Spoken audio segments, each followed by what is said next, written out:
Thank you, Patty.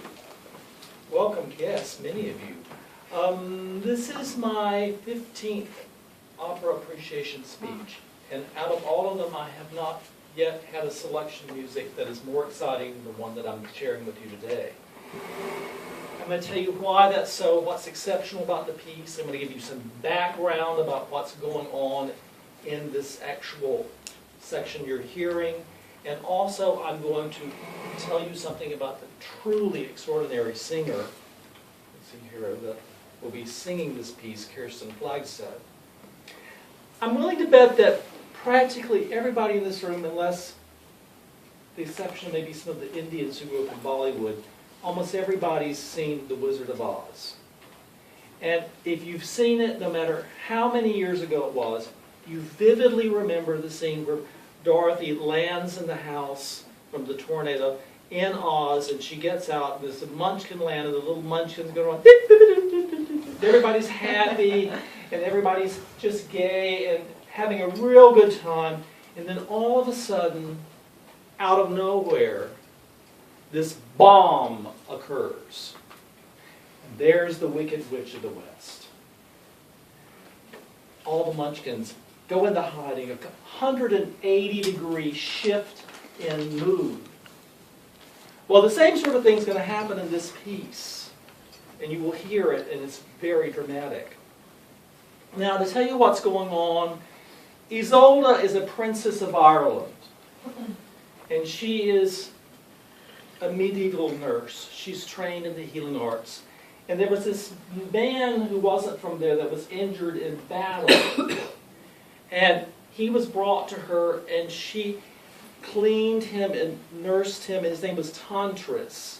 And she extracted the part of the sword that had been embedded in him, and she got him all ready to go. And then she looked down, and she saw that the piece of sword was from her slain fiancé's sword.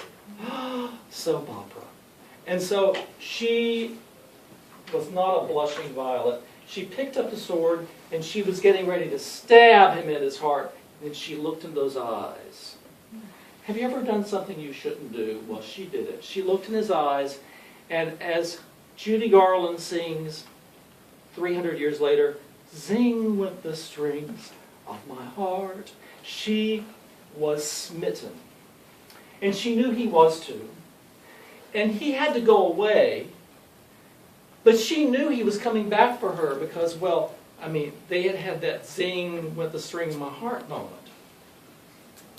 Well, he did come back for her, but not the way she had anticipated.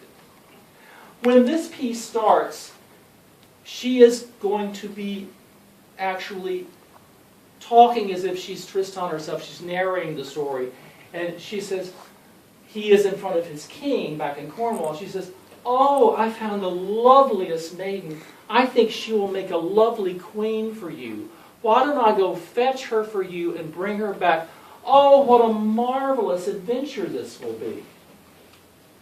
But when she sings that as Tristan, she hits the highest note of the piece. And then instantly, 180-degree shift, she goes into this powerful curse. And she says, "Curse you, you vile creature! Death, death to us both!" She is vexed. That lady is vexed. And so this music gets really exciting. She's really hot with this emotion. The music is hot, it's exciting. And to bring this alive, I searched through 7 different Tristan and Isolde recordings because I'm slightly OCD about this sort of thing. And there were many fine singers because you have to be a great singer to sing Isolde because it's 3.5 hours of singing over a really big orchestra and no mic. And so you've got to have the goods. But none of them have the goods like Kirsten Flagstad. And this recording of hers is from 1935.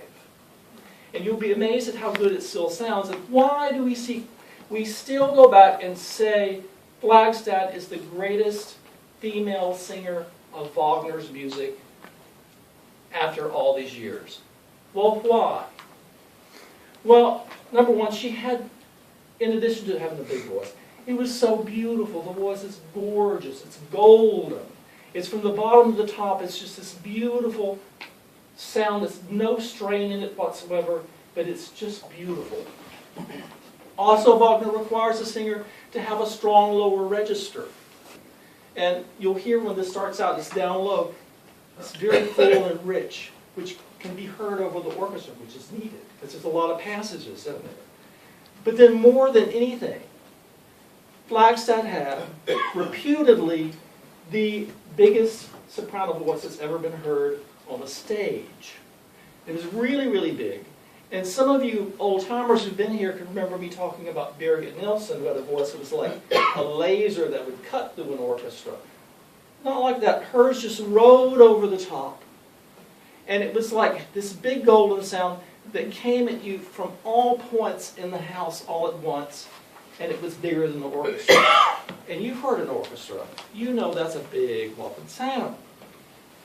Well, normally, she could get by coasting in third gear.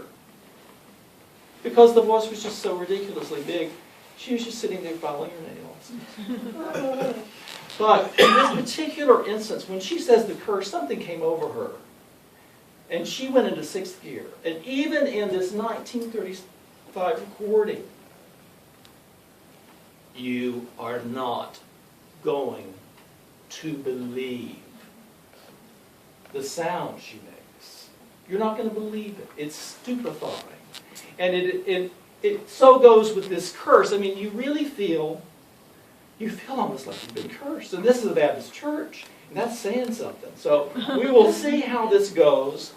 And here is the narration of curse, Kirsten Flagstad.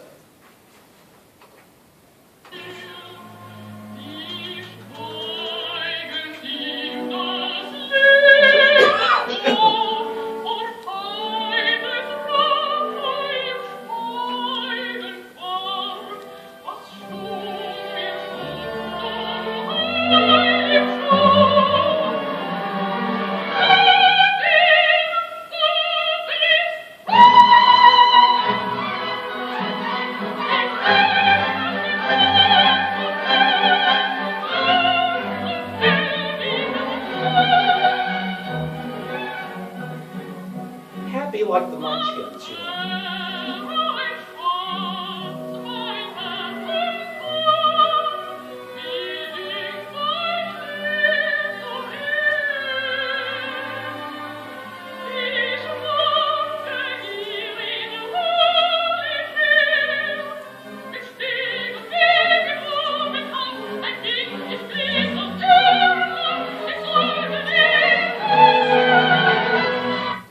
I'm going to stop this because I forgot to do something.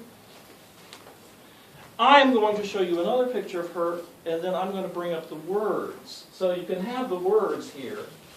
And see, she's been singing this right here. Right now, she's going to say, "What a splendid bit of adventure." And then she's going to go to the "Curse you, vile creature." That's a save, isn't it? Is that a save? Is that okay, now here we go. Now she's going to sing "Curse you, vile creature," and get ready. It's going to be about the third or fourth, but you'll hear it. You'll know.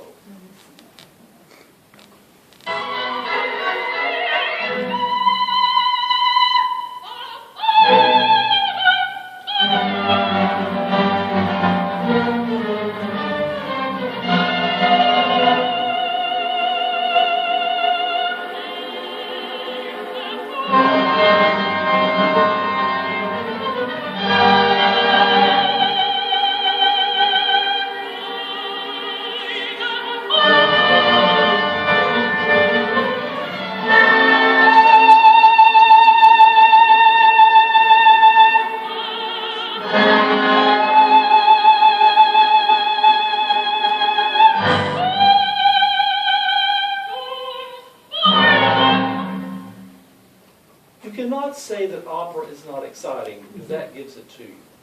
This is a wonderfully exciting piece of music. It shows you what can be done with music when you have the genius like Wagner and a singer like Flagstad all brought together at the same time. And despite the fact that this is an 80-year-old recording, it's more exciting than anything that is done today. So there you go, Flagstad, Isolde's Curse.